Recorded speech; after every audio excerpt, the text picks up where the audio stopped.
منصور صاحب، یہ سوال ہمیں ای میل کے ذریعے سائمہ طاہر صاحبہ نے لاہور سے یہ بھجوایا ہے۔ وہ یہ پوچھتی ہیں کہ اسلام میں 40 دنوں کی کیا اہمیت ہے، یا 40 کا ہندسہ کیوں چنا گیا ہے؟ مختلف مواقع پر مختلف حوالے سے یہ کہا جاتا ہے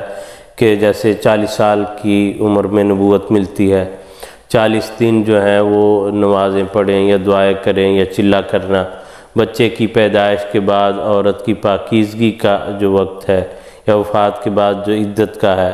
یا احادیث یاد کرنی، اس میں چاہل احادیث وغیرہ کا ذکر ملتا ہے۔ تو بہت سے ایسے مواقع ہیں جس پر 40 کے عدد پر جو ہے وہ توجہ مرکوز کی جاتی ہے۔ تو کہتے ہیں اس کی کیا اہمیت ہے، کیا وجہ ہے؟ جی یہ بات بالکل درست ہے، حدیث سے بھی پتہ لگتا ہے اور قرآن کریم سے بھی پتہ لگتا ہے کہ 40 کے ہندسے کو، 40 کے عدد کو عرب میں بھی اور عرب کے محاورے میں بھی اور قرآنی محاورے میں بھی ہر طرح سے ایک اہمیت حاصل ہے، اس میں کوئی شک نہیں۔ اگر غور کیا جائے ان تمام احادیث پر، قرآن کریم کی آیات پر، تو ایک گواہی قرآن کریم کے اندر سے، احادیث کے اندر سے مل جاتی ہے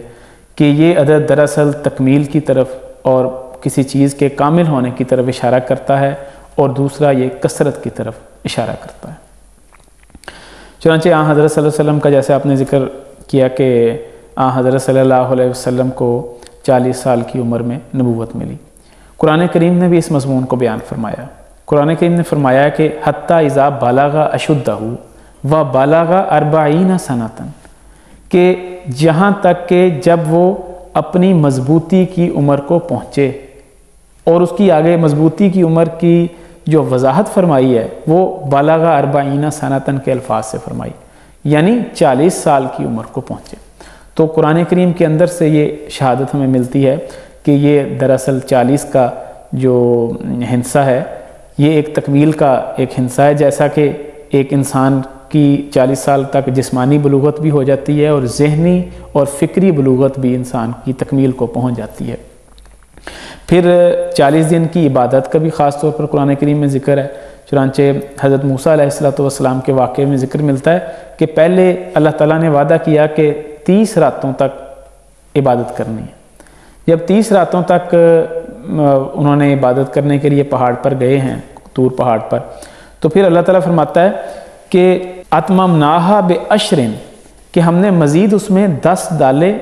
اور اس کو مکمل کرنے کے لیے فرمایا فَتَمَّ مِیقَاتُ رَبِّهِ 40 لیلۃ، کہ اس طرح تمہارے رب کا جو مقررہ وقت تھا وہ 40 دنوں میں مکمل ہو گیا۔ تو یہاں پہ بھی تکمیل کی طرف تمہ کا عدد رکھ کے یہ بتا دیا، گویا ایک لحاظ سے تکمیل کی طرف اس میں بھی اشارہ کیا گیا،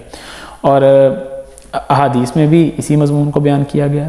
چنانچہ ایک حدیث ہے، آن حضرت صلی اللہ علیہ وسلم نے فرمایا من اخلص للہ العبادۃ 40 یوما، کہ جو 40 دن تک خاص طور پر عبادت کو اللہ تعالیٰ کے لیے خالص رنگ میں ادا کرتا ہے تو اس کے دل سے اور زبان سے حکمت کے چشمے جاری ہو جاتے ہیں۔ تو یہ بھی ایک بڑی اہم بات ہے۔ اسی سنت کو پورا کرنے کے لیے ہم حضرت مسیح موعود علیہ السلام کی زندگی میں جب دیکھتے ہیں تو حضور نے بھی 40 دن تک چلہ کیا، اور پھر اس کے بعد آپ کو بڑی بڑی بشارات دی گئیں۔ پھر حضرت مسلم موعود رضی اللہ تعالیٰ عنہ کے حوالے سے ایک موعود بیٹے کی خوشخبری دی گئی کہ اس کے ذریعے سے خدا تعالیٰ اسلام کو دنیا میں غالب کرے گا، پھیلائے گا۔ تو گویا 40 دن ایک علامت ہیں اس رنگ میں کہ ایک تو تکمیل کی علامت ہے، دوسرا جو میں نے جیسے عرض کیا تھا کہ کثرت کی علامت ہے، کہ 40 دن تک جو شخص عبادت کر لیتا ہے وہ سمجھا جائے گا کہ یہ شخص اب دوام اختیار کرے گا اپنی عبادت پر۔ یہ نہیں ہوگا کہ جو 40 دن تک کر لے باقی پھر بالکل اس کو چھوڑ دے اور عبادت ادا ہی نہ کرے۔ چنانچہ ایک حدیث میں آتا ہے کہ حضرت صلی اللہ علیہ وسلم نے فرمایا کہ جو شخص 40 دن تک باجماعت نماز ادا کرے اور باجماعت نماز کی ہر نماز کی پہلی تکبیر میں شامل ہو جائے تو اللہ تعالیٰ اس کو 2 آزادیاں دے دے گا، 2 نجاتیں اس کے لیے لکھ دے گا۔ پہلی نجات آگ سے نجات، اور دوسری نجات منافقت سے نجات، کہ وہ شخص جو 40 دن تک یہ عمل کرے گا وہ منافق نہیں ہو سکتا۔ تو یہ بڑی اس میں ایک اشارہ ہے اس رنگ میں کہ 40 دن تک کوئی دکھاوا نہیں کر سکتا کہ پہلی تکبیر میں آ کے شامل ہو. اخلاص کا جو ہے اور اخلاص کا پیدا ہو جانا اور اس عادت کا پختہ ہو جانا، وہ چیزیں بھی اس کے اندر یعنی شامل ہوتی ہیں کہ جب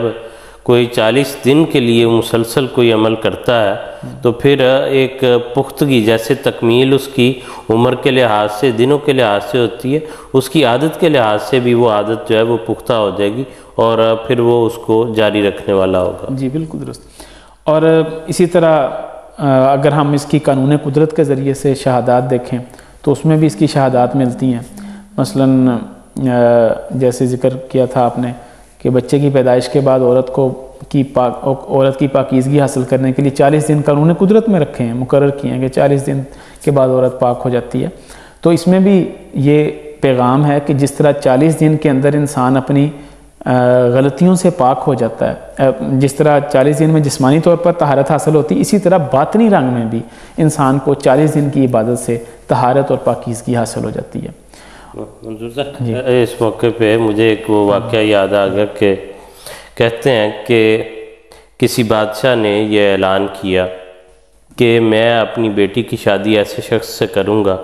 جو 40 دن تک متواتر عبادات میں مصروف رہے.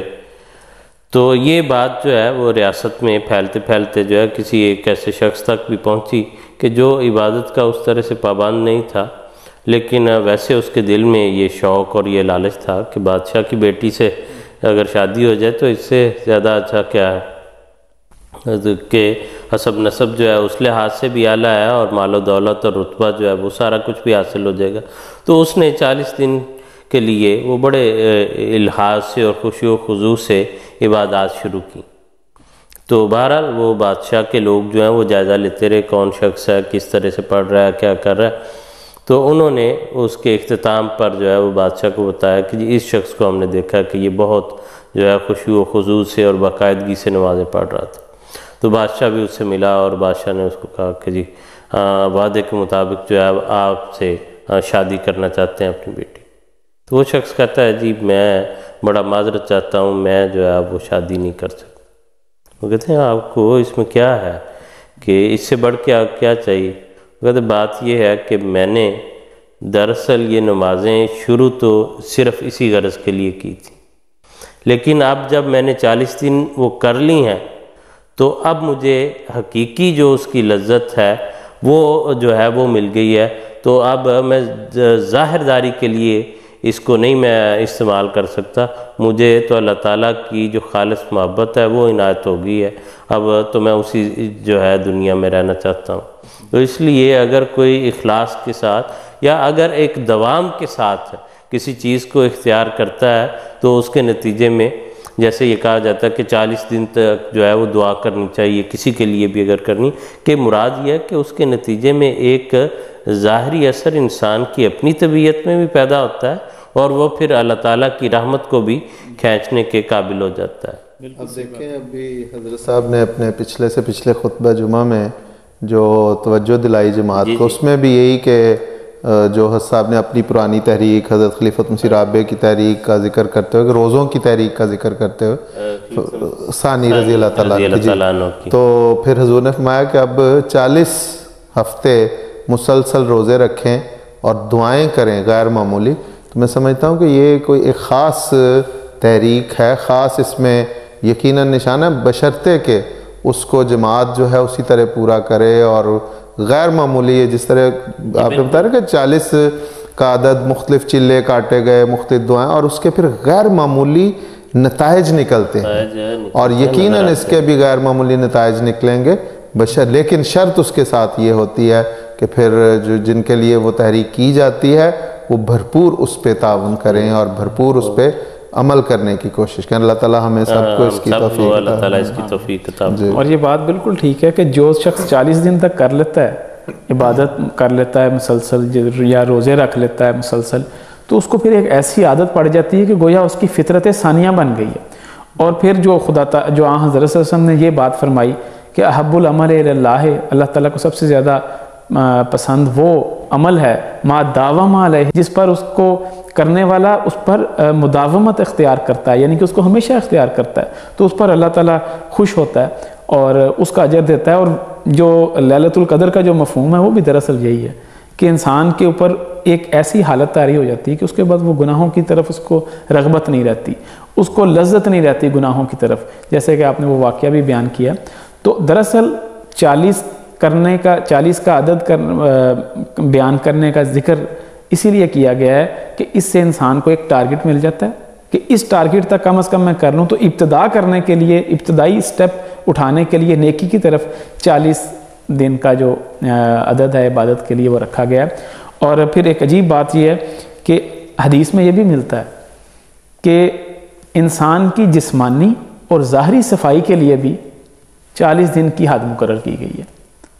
مثلا ناخن کاٹنے ہیں، غیر ضروری بال کٹوانا ہے، تو اس کی آخری حد جو حدیث میں مقرر کی گئی ہے وہ 40 دن مقرر کی گئی ہے۔ تو اس سے یہ پتہ لگا کہ باطنی صفائی بھی اگر 40 دن تک نہ کی جائے تو انسان ناپاک ہو جاتا ہے۔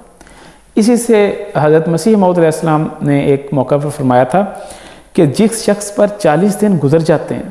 اور 40 دنوں میں خدا کے خوف سے ایک دفعہ بھی اس کی آنکھوں سے آنسو نہیں آتے خدا کے ڈر سے، تو ان کی نسبت اندیشہ ہے کہ وہ بے ایمان ہو کر فوت ہو جائیں۔ اور پھر فرمایا کہ بعض لوگ تو ایسے ہیں 40 دن تو کیا 40 سال بھی گزر جاتے ہیں تو وہ اس کی طرف توجہ اور عبادت کی طرف توجہ نہیں دیتے۔ تو یہ ایک بہرحال ہمارے لیے، ہم سب کے لیے ایک فکر کا مقام ہے کہ ہم سب کو کوشش کرنی چاہیے کہ ہم ابتدا تو کریں، 40 دن مقرر کر لیں۔ 40 دن کسی کی زندگی میں کوئی اتنی اہمیت نہیں رکھتے بظاہر، اگر 80-70 سالہ زندگی ہے، 60 سالہ زندگی، تو 40 دن تو کوئی اس کی زندگی میں اہمیت نہیں رکھتے، لیکن اگر اس پر ایک عمل کو انسان ابتدا میں پہلا سٹیپ اٹھا لے تو لازم اللہ تعالیٰ اس کی مدد کرتا ہے، اللہ تعالیٰ مدد کرتا ہے، اور پھر اللہ تعالیٰ اس کو قبول کر کے خود بخود اس کے دل میں وہ کیفیت پیدا کر دیتا ہے۔ مسیح علیہ السلام نے یہ فرمایا کہ حدیث میں جو آتا ہے کہ اعمل ما شئت، کہ تم جو چاہو پھر کرو، حضور نے فرمایا اس سے یہ مراد نہیں کہ اس کے بعد وہ انسان جو ہے وہ پھر بے شک گناہ کرتا پھرے، فرمایا کہ اس کے دل میں ایسی نفرت وہ پیدا ہو جاتی گناہوں کے متعلق کہ اس کے بعد وہ کر سکتا ہی نہیں ہے، وہ اس کے شیطہ میں، اس کی چاہت میں وہ بات آ ہی نہیں سکتی کہ وہ کوئی غلط کام کرے، پھر اس کی چاہت جو ہے وہ ایسے رنگ میں بدل دی جاتی ہے کہ وہ اچھے کاموں کی طرف ہی جائے گا۔ اس لیے بعض لوگ اسے سمجھتے ہیں کہ وہ فرمایا جی اس کے بعد جو مرضی کرتے پھرو، تمہیں کوئی ڈر نہیں۔ حضور نے بہت ہی پیاری اور لطیف جو ہے اس کی وہ تشریح فرمائی کہ پھر انسان کی چاہت دوسری طرف جا ہی نہیں سکتی، پھر اللہ تعالیٰ اس پر ایسا فضل اور رحم کرتا ہے کہ وہ انہی راہوں میں جو ہے مجھے وہ حدیث یاد آ رہتا ہے گامزن۔ جی بالکل، من کا مجھے حدیث یاد آ گئی کہ حضرت صلی اللہ علیہ وسلم ایک مرتبہ بہت خشوع و خضوع سے عبادت کر رہے تھے، روٹین سے کرتے تھے، تو اتنی زیادہ عبادت کیا کرتے تھے کہ آپ کے پاؤں متورم ہو جایا کرتے تھے۔ حضرت عائشہ رضی اللہ عنہ نے دریافت کیا کہ یا رسول اللہ، آپ کے متعلق تو اللہ تعالیٰ نے فرما دیا ہے کہ آپ کے گزشتہ گناہ بھی بخشے گئے اور آئندہ آنے والے بھی سارے گناہ بخشے گئے، تو یا رسول اللہ آپ کو تو کوئی ضرورت ہی نہیں نیکیاں کرنے کی۔ تو حضرت صلی اللہ علیہ وسلم نے بڑا پیارا جواب دیا اور حکمت سے بھرپور، اور دراصل وہی حکمت تھی اصل جس کی طرف حضور نے آپ نے بھی بتایا، اشارہ کیا۔ آنسوں میں فرمایا افلا احب ان اکون عبدا شکورا، کہ پھر کیا میں یہ پسند نہ کروں کہ میں اپنے خدا تعالیٰ کا، جس نے مجھے اتنا نوازا ہے کہ میری آئندہ آنے والی غلطیاں اور پچھلی غلطیاں بھی معاف کر دیں، تو میں شکر گزار نہ بندہ بنوں اللہ تعالیٰ کا، اور اس کے وجہ سے میں شکر نہ کروں، تو وہ تو مزید بڑھنا دراصل ہے، نہ یہ کہ پہلے سے بھی انسان جائے اور گناہوں کی طرف رغبت ہو جائے، ایسی کوئی بات نہیں۔ جی بالکل ٹھیک ہے۔